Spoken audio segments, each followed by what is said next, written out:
Do you ever feel like your ideas are too out there, that you'll never find an audience? Today we're going to discuss why you're not too weird to write a book. First of all, lots of people have written weird books. Weird might not be the first adjective to come to mind when you think of Stephen King, but who would have thought ideas like a killer car or a murderous clown who preys on children would become bestsellers? Agustina Bastarrica wrote a dystopian novel about legalized cannibalism called Tender is the Flesh. It's critically acclaimed. Chuck Tingle writes erotica that often features anthropomorphized inanimate objects. He's been a finalist for the Hugo Awards. There's a whole subgenre of monster romance books featuring humans paired with werewolves, vampires, aliens, shapeshifters, and orcs, among others. Lit RPG, or literary role-playing games, are novels that combine storytelling with role-play mechanics. It's kind of like watching someone else play World of Warcraft. People love it. Matt Dinniman's lit RPG series, Dungeon Crawler Carl, is so popular there's a TV show in the works. Chad Boykin wrote The Twilight Zone Haiku, distilling popular episodes of the show into 3-line poems. Something to remember is that one person's weird is another person's yum. What's too out there for one person is another person's cup of tea. Trust that you will find your audience, and that they will find you. Right now, audiences are hungry for original content. That's the lesson we're learning from this summer movie season. Films with an original premise, like Obsession, Backrooms, and Disclosure Day, are grossing higher than established properties like Masters of the Universe. Your weirdness is relatable to someone else. The screenwriter Charlie Kaufman writes strange films. In Being John Malkovich, a man discovers a portal into the titular actor's head, allowing him to be Malkovich for 15 minutes. There's something about the way Kaufman's brain works that speaks to how my brain works.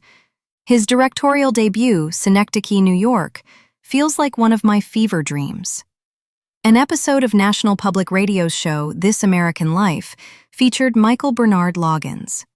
He wrote and illustrated a book called Fears of Your Life that lists over 180 of his personal fears. As someone with anxiety, I felt seen while reading this weird book. Let's be honest, the classics are weird.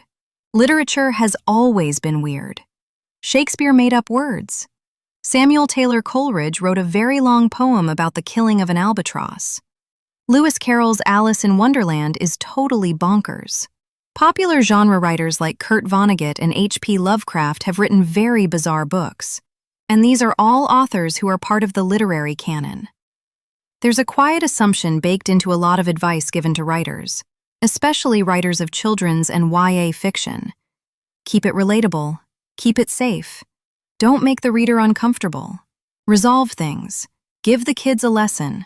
Let the adults be the adults. I don't think that advice is wrong, exactly. I think it's incomplete. The books that stuck with me the longest are the ones that ignored it entirely. Take a series of unfortunate events. On its surface, it's a children's series about 3 orphans. But Lemony Snicket breaks the genre's most basic promise almost immediately. That adults will eventually show up and fix things. They don't. The adults around the Baudelaires are incompetent, oblivious, or actively working against them, and the narrator never lets you forget it. He interrupts constantly to warn you that things are about to get worse, which is its own kind of joke at the expense of every cozy, reassuring children's book that came before it. It's not dark for the sake of being dark. It's dark because it's arguing with the genre it belongs to. That same instinct, refusing the contract a reader expects, shows up in stranger forms elsewhere. The Secrets of the Immortal Nicholas Flamel doesn't just borrow a fantasy premise. It borrows an actual historical alchemist and folds him into a modern myth, blurring the line between "this is invented" and "this might be true," in a way that unsettles the reader's footing on purpose. Septimus Heap takes the most overused trope in fantasy, the chosen one, the prophecy, the destiny, and makes it almost bureaucratic. Magic in that world runs on paperwork and procedure as much as wonder, which quietly undercuts the idea that destiny is supposed to feel special.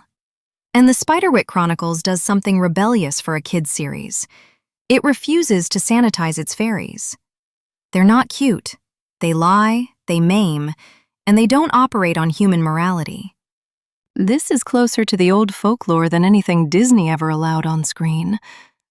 None of these books are weird in the same way. That's the point.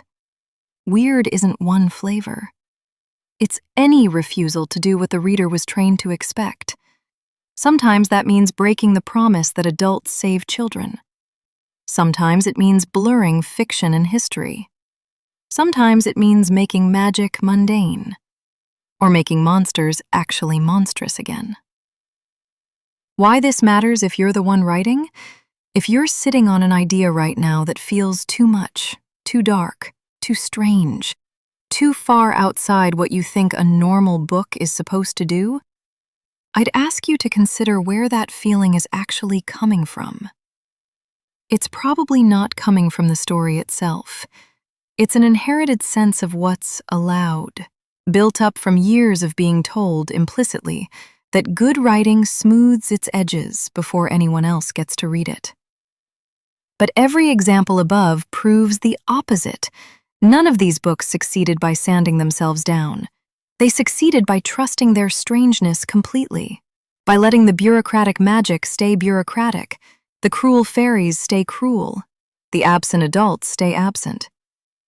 That's not an accident the author failed to fix.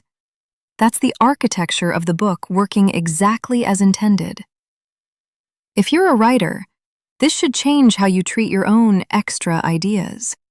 The version of your story that worries you, the one that feels unmarketable, unusual, off-brand for whatever genre you think you're supposed to be writing in, is possibly the version readers will actually remember. Weird isn't a problem to solve before you start writing. It's frequently the entire reason to write the thing at all. The work isn't to make your idea more acceptable. It's to execute the strange version with enough conviction that it reads as inevitable instead of accidental. The world isn't a straight road to a happy ending. It's more a yellow brick road paved with challenges. Part of why these books unsettle people is that they refuse to pretend life is a clean, linear path toward resolution. Things don't resolve neatly. Adults don't always save you. The people you trust sometimes fail you, and the people who actually help are sometimes the individuals you wouldn't typically rely on. Loss doesn't always come with a lesson attached. Endings are sometimes ambiguous or costly or only partially happy, and no amount of narrative tidiness changes that. A book that insists otherwise, that every hard thing resolves, every wound closes, every villain is punished, every good choice is rewarded, isn't comforting so much as it's lying. It's teaching readers, especially young ones, to expect a shape that the actual world will never give them. The books that refuse that shape are doing something more honest and arguably more useful. They're preparing readers for a world that doesn't move in straight lines, instead of promising one that doesn't exist. That's not bleak. It's respectful. It trusts the reader, whether child or adult, to handle complexity instead of needing to be protected from it. Write the version that scares you a little. So here's the actual point of all this. If you have a story that doesn't resolve cleanly, a magic system that runs on paperwork instead of prophecy, fairies that don't care about human morality, or adults who fail the children they were supposed to protect, stop treating that as the part of your idea you need to apologize for or quietly fix before anyone sees it. That instinct to round off the strange parts is the instinct to write something forgettable. The writers who didn't do that are the ones still being read, reread, and argued about decades later. Strange isn't the obstacle between you and a good book. It's very often the book itself. You're not too weird to write a book. You don't need to wait until your idea feels safer, smoother, or more like something you've already seen on a shelf. Write the version that feels like too much. That's the one worth finishing.